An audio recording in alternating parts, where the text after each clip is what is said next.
Yogendra Agarwal, and you are watching your own YouTube channel Commerce Mantra by Yogendra sir. Last video में मैंने आपको बताया कि MCQ paper को attempt करते हुए किन बातों का हमें ध्यान रखना चाहिए, और मैंने आपसे प्रॉमिस किया था कि नेक्स्ट वीडियो में मैं आपको ये बताऊंगा कि एमसीक्यू को अटेम्प्ट करते हुए, मतलब एमसीक्यू क्वेश्चन को अटेम्प्ट करते हुए हमें किन बातों का ध्यान रखना चाहिए। तो आज की वीडियो में थोड़ा सा डिले हो गई है, लेकिन थोड़ा समय कम मिलता है आजकल, इसीलिए फ्रीक्वेंट वीडियोस नहीं बना पा रहा हूं। आज की वीडियो में मैं आपको बताने वाला हूं कि एमसीक्यू क्वेश्चन को करते हुए हमें किन बातों का ध्यान रखना चाहिए, और अगर आप इन बातों का ध्यान रखेंगे तो निश्चित रूप से आपका एमसीक्यू सही होने का चांस बहुत बढ़ जाएगा। दोस्तों, जब हम एमसीक्यू की बात करते हैं तो ये दो तरीके के हो सकते हैं। एक तो हमारा एमसीक्यू होता है जो न्यूमेरिकल टाइप होता है, और एक एमसीक्यू होता है हमारा थियोरेटिकल। पहले मैं, चूंकि मैं न्यूमेरिकल सब्जेक्ट पढ़ाता हूं, पहले मैं न्यूमेरिकल की बात करता हूं। अगर आपका एमसीक्यू न्यूमेरिकल है तब आप उसे कैसे अटेम्प्ट करेंगे, किन बातों का ध्यान रखेंगे।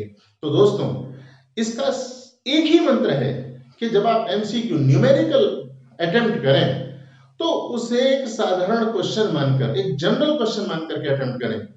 उसमें यह ना सोचें कि इसके 4 ऑप्शन दिए हुए हैं, आप उसे सॉल्व करें जैसे कायदे से क्वेश्चन को करते हैं, और फिर जो उसका आंसर आए उसे उन 4 ऑप्शंस में ढूंढें।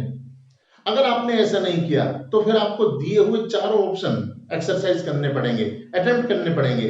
अच्छा, ये भी सही हो सकता है, इसमें ये बात सही है, इसमें ये बात सही है, और आप कंफ्यूजन को बढ़ाएंगे। इसका मतलब आप सही ऑप्शन चुनने की जगह गलत ऑप्शन चुनने के चांस ज्यादा आपके बढ़ जाएंगे। और फिर इसमें आपके दोस्त ने अगर कह दिया आपके सही करने के बाद भी कि भाई इसमें ए नहीं बी आएगा, बी नहीं सी आएगा, तो निश्चित रूप से आप उसकी बात को मान लेंगे। क्यों? क्योंकि आप खुद कॉन्फिडेंट नहीं है, आप चारों ऑप्शन को सर्च कर करके खुद कंफ्यूज हो चुके हैं। तो कभी भी न्यूमेरिकल क्वेश्चन अगर एमसीक्यू आपको करना हो तो उसे एक साधारण क्वेश्चन मानकर, एक जनरल क्वेश्चन मान करके आप अटेम्प्ट करें। उसका एक ही आंसर आपको आएगा। अगर आपको कंसेप्चुअल क्लियरिटी है, बस उस आंसर को इन चारों ऑप्शन में ढूंढें और टिक कर दें, आपकी कभी गलती होगी नहीं। अगर अब मैं बात करूं थियोरेटिकल क्वेश्चन की, तो थियोरेटिकल क्वेश्चन में हमारे 2 तरह के क्वेश्चन आते हैं एमसीक्यू में।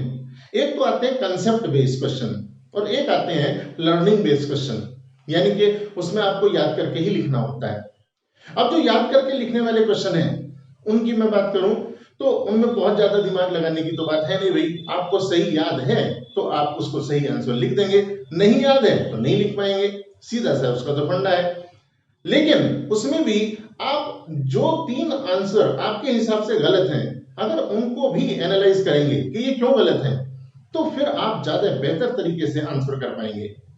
इसका मतलब जो थियोरेटिकल लर्निंग बेस्ड क्वेश्चन है उसमें एक तो आपको अच्छे से लर्न होना चाहिए, और लर्न होने के साथ साथ जो 3 ऑप्शन, क्योंकि हमेशा जो 4 ऑप्शन आपको दिए होंगे वो ऐसा नहीं है मजाक मजाक में आपको कुछ भी दे देंगे। अगर मान लीजिए कोई ईयर ही आपसे पूछ लिया, कोई ऐसा क्वेश्चन है जिसमें ईयर पूछ लिया, मान लीजिए मैं एक एग्जांपल अपना लॉ का ले लेता हूं, द नेगोशिएबल इंस्ट्रूमेंट एक्ट। अब उसमें 4 ऑप्शन दिए हैं कि कौन से ईयर से संबंधित है, 1881। अब 1881 मैंने दिया, दूसरा मान लीजिए मैंने दे दिया 1961। अब ये भी एक लॉ का ही ईयर है, इसमें इनकम टैक्स आया था। अब एक मान लीजिए आपको दे दिया 1932, अब इसमें पार्टनरशिप एक्ट आया था। अगर मान लीजिए एक दे दिया 1930, इसका मतलब इसमें सेल ऑफ गुड एक्ट आया। अब ये 4 लॉ के ईयर दिए हुए हैं हमें, और इन चारों में ही कोई ना कोई एक्ट आया है। अब आपको ये सोचना है कि नेगोशिएबल इंस्ट्रूमेंट एक्ट में कौन सा है, क्योंकि चारों ईयर कोई से ना कोई से एक्ट से संबंधित हैं। आपको चारों को एनालाइज करना है कि 3 जो गलत है वो क्यों है। आपको जब आपने अच्छे से तैयारी की होगी तो जाहिर सी बात है आपने 1932 भी पढ़ा होगा कि भाई पार्टनरशिप से संबंधित है, आपने 1930 भी पढ़ा होगा सेल ऑफ गुड एक्ट से संबंधित है, और इस तरह से आप उन्हें इग्नोर करेंगे।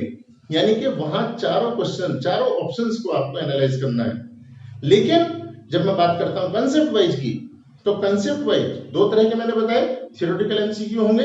एक तो कंसेप्ट वाइज एमसीक्यू होंगे, और दूसरे टाइप के एमसीक्यू हैं हमारे लर्निंग बेस्ड। तो लर्निंग बेस्ड का मैंने बता दिया। अब कंसेप्ट की, तो भाई कंसेप्ट बेस्ड एमसीक्यू हमेशा डीप स्टडी की डिमांड करते हैं। आपको जो कंसेप्ट पढ़ रहे हैं, आप कोई भी कंसेप्ट पढ़ रहे हैं, चाहे आप अकाउंट का पढ़ रहे हैं, चाहे बिजनेस का पढ़ रहे हैं, चाहे इकोनॉमिक्स का पढ़ रहे हैं, सबसे टफ चीज अपने आप में ये होती है, क्योंकि जब हम कंसेप्ट पढ़ रहे होते हैं तो बहुत सारी चीजें हम इग्नोर कर देते हैं, जस्ट फॉर ग्रांटेड छोड़ देते हैं कि चलो हाँ हाँ कुछ ऐसा ही है, इसका मतलब तो कुछ कुछ ऐसा ही है। कुछ कुछ ऐसा ही नहीं, आपको एग्जैक्ट पढ़ने की आदत डालनी होगी and you have to be creative for that. अगर आप क्रिएटिविटी के साथ पढ़ेंगे, अगर आप एनालाइज करेंगे उन ऑप्शंस को, तो निश्चित रूप से आपको आपका सही ऑप्शन ही मिलेगा। और दोस्तों, एमसीक्यू बेस्ड जो टर्म 1 होने वाला है हमारा 9th class, 10th class, 11th, 12th, ये आपके एनुअल एग्जाम का बेस भी बन सकता है अगर परिस्थितियां विपरीत रही। तो दोस्तों, बढ़िया से तैयारी कीजिए, कंसेप्ट वाइज कोई कमी मत छोड़िए, अपनी कंसेप्ट वाइज पढ़ने की आदत को डेवलप कीजिए। दोस्तों, अगर आप इस चैनल पर नए हैं तो प्लीज इस चैनल को सब्सक्राइब कीजिए, वीडियो पसंद आए तो इसे लाइक कीजिए, ज्यादा से ज्यादा शेयर कीजिए। Thank you.